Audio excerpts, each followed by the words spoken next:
Bismillahirrahmanirrahim. Assalamualaikum warahmatullahi wabarakatuh. Bersama saya Yusuf, selamat datang di channel Media Perubahan. Ya, kita sudah tahu ya kalau beberapa tahun terakhir ini kan ulama-ulama di Indonesia ini mengalami serangan-serangan yang dilakukan oleh orang-orang yang akhirnya mengaku kalau mereka adalah ODGJ. Bahkan salah satu penyerangan yang terjadi dialami oleh ustadz yang cukup terkenal, Syekh Ali Jaber. Merespon akan hal ini, Babe Haikal Hasan saat berkunjung ke suatu daerah, dia kan dijaga oleh sekelompok orang.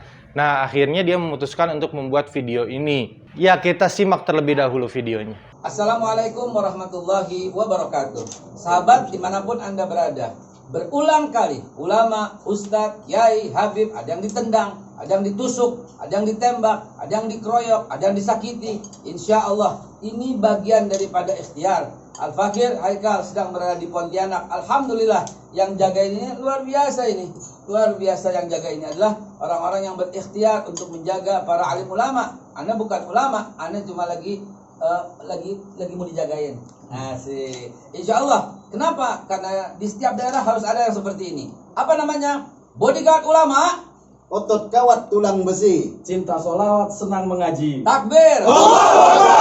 Serem kali ya, badannya gede-gede, ahli bela diri juga. Ya salut deh sama yang dilakukan oleh Babe Haikal ini ya, menyarankan kepada daerah-daerah lain di seluruh Indonesia untuk melakukan hal yang sama, membentuk bodyguard bagi para ulama. Memang fakta penyerangan yang terjadi pada ustadz-ustadz ini adalah sesuatu yang sangat miris sekali ya. Padahal yang kita tahu sebelum tahun 2018, tepatnya saat penyerangan terhadap almarhum Ustadz Prawoto. Ustadz Prawoto ini adalah komandan Brigade Persis Persatuan Islam. Kita nggak pernah ngedengar berita penyerangan-penyerangan yang terjadi terhadap ustadz-ustadz di Indonesia. Tapi bila kita menarik garis waktu jauh ke belakang, sebenarnya serangan terhadap ustadz, kiai, santri ini pernah terjadi. Tepatnya pada bulan September 1948 di Madiun. Pelakunya siapa? Iya, siapa lagi kalau bukan PKI. Apa yang dilakukan oleh PKI saat melakukan penyerangan tersebut, pembantaian tersebut, ya agak ngeri gitu ya kalau misalkan harus diceritakan secara detail. Pokoknya sangat sadis dan tidak berperi kemanusiaan. Bila serangan yang terjadi di Madiun dan serangan terhadap ustadz-ustadz akhir-akhir ini membuat dahi kita berkernyit karena ini terjadi di masa-masa setelah Indonesia menyatakan diri sudah merdeka. Namun, ratusan tahun yang lalu pemandangan ustadz, kiai, santri yang akhirnya diserang, dibunuh, mati syahid, ini adalah pemandangan yang sangat biasa terlihat di Indonesia. Karena kan kita semua udah tahu ya dari sejarah atau dari fakta-fakta yang ada sekarang,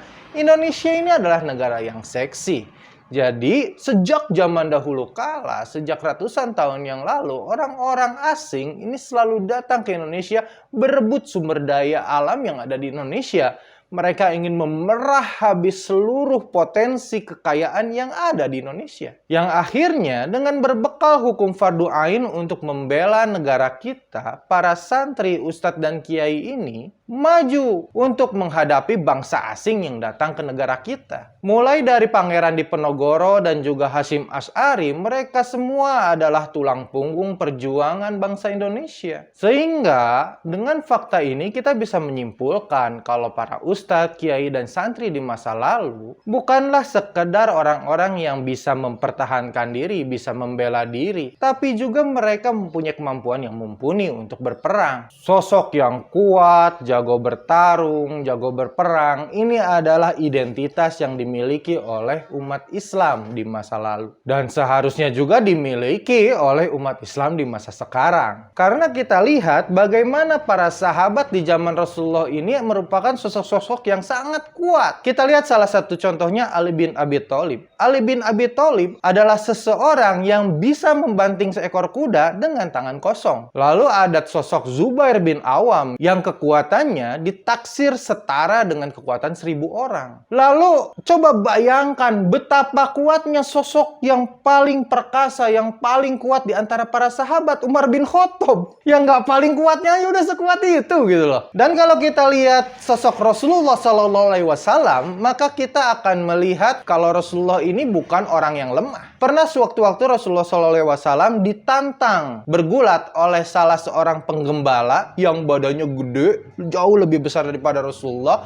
Dia ahli dalam bergulat yang bernama Rukanah. Lalu apa yang terjadi? Rasulullah bisa membanting Rukanah 3 kali berturut-turut tanpa kesulitan yang berarti. Lalu kenapa Rasulullah yang badannya lebih kecil daripada Rukanah ini bisa melakukan hal seperti itu? Karena Rasulullah sendiri bukanlah orang yang kosong. Ngerti nggak maksudnya? Kalau misalkan kita telisik dari postur tubuh Rasulullah juga, Rasulullah ini, walaupun waktu itu usianya sudah lumayan di atas 40 tahun, Rasulullah adalah orang yang six pack, berotot. Ada hadis yang mengatakan kalau badan Rasulullah ini seperti batu-batu yang ditumpuk-tumpuk. Dan ada juga yang mengatakan kalau badan Rasulullah ini seperti kertas yang dilipat-lipat. Nah, sampai di sini kita sudah harusnya menyepakati kalau menjadi kuat, menjadi perkasa, menjadi greget gitu ya, adalah merupakan suatu bagian dari sunnah. Cuman sayangnya sunnah ini adalah sunnah yang udah dilupain gitu sama umat Islam. Kalau zaman dulu ya, mungkin kita kalau misalkan berkunjung ke pondok pesantren ataupun madrasah, silat ini adalah salah satu pelajaran wajib yang dipelajari di sana. Tapi sekarang, seiring dengan berjalannya waktu, semakin banyak pondok pesantren, madrasah, atau tempat ngaji yang tidak mengajarkan silat. Terus coba kita lihat sekeliling kita lah. Sudah sangat sulit atau sangat jarang sekali kita melihat orang-orang yang berusia 40 tahun ke atas ini perutnya nggak buncit, lemaknya sedikit, apalagi yang six pack, yang terlatih, lebih jarang lagi. Kalau bicara dengan apa yang dilakukan oleh Babe Haikal, apa yang disarankan Babe Haikal kepada umat Islam di seluruh Indonesia untuk membentuk bodyguard ulama, ya itu bagus. Tapi apakah itu dapat menolong seluruh ulama yang ada di Indonesia? Enggak. Cara satu-satunya yang bisa dilakukan oleh umat Islam agar ulama tidak lagi diperlakukan seperti ini adalah menjadi umat Islam yang kembali kepada sunnah yang saya sebutkan dari tadi. Ya pengennya sih saya jadikan Deddy Corbuzier itu sebagai suri tauladan umat Islam ya kan. Dia ahli Wing Chun, ahli kickboxing, MMA, dia juga badannya besar, six pack. Tapi pasca komentar nyinyir yang dia lemparkan kepada para santri penghafal Al-Quran yang nggak tahu apa-apa itu, ya saya juga jadi ragu gitu. Apakah dia tahu apa yang dia lakukan selama ini adalah sunnah? Jangan-jangan yang dia lakukan ini ya kebetulan aja sesuai dengan sunnah gitu. Tapi untungnya ya umat Islam nggak cuma di Indonesia aja. Masih ada umat Islam di seluruh dunia. Jadi kalau misalkan kita ingin menjadi sosok yang seperti dicontohkan Rasulullah dan para sahabat di waktu itu, maka kita harus istiqomah melakukannya. Tidak bisa kita akhirnya fitness, berlatih silat segala macam dengan kondisi tidak istiqomah, tidak dilakukan setiap hari. And every day, like, train, sleep, eat, repeat.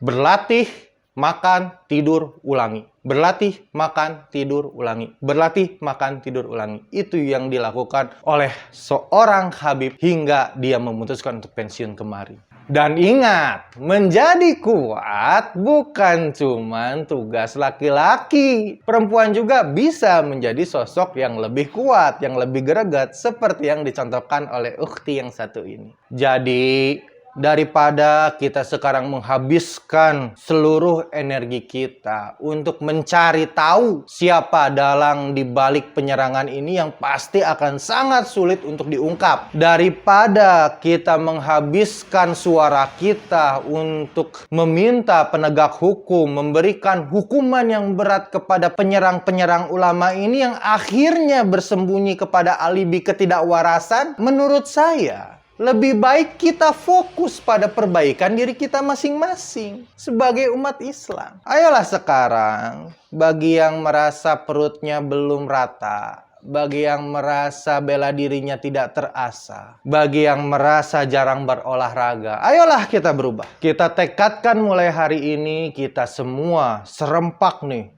berubah menjadi sosok-sosok yang akhirnya nanti akan disegani oleh musuh-musuh kita. Karena dengan umat Islam rata semuanya ini ahli bela diri, semuanya greget, maka penyerang-penyerang ulama ini akan berpikir 2 kali, 3 kali, bahkan ribuan kali untuk melakukan penyerangan itu. Kenapa? Karena udah pasti dalam masjid itu kalau bukan ulamanya jago bela diri, yang di atas panggung misalkan MC-nya jago bela diri, atau bahkan ibu-ibunya, emak-emaknya di sana jago bela diri ya. Terima kasih telah menonton video ini sampai akhir. Apabila para sahabat sekalian tertarik untuk menyumbangkan sebagian harta sahabat untuk pembangunan pusat dakwah Al-Quran di daerah Jatinangor yang proyeksinya ini akan menjadi yang terbesar di Jawa Barat, silahkan sahabat mendonasikan sebagian harta sahabat sekalian ke nomor rekening berikut ini dan mengkonfirmasinya ke nomor kontak berikut ini. Jangan lupa like, share, dan subscribe channel ini. Sampai jumpa di video selanjutnya.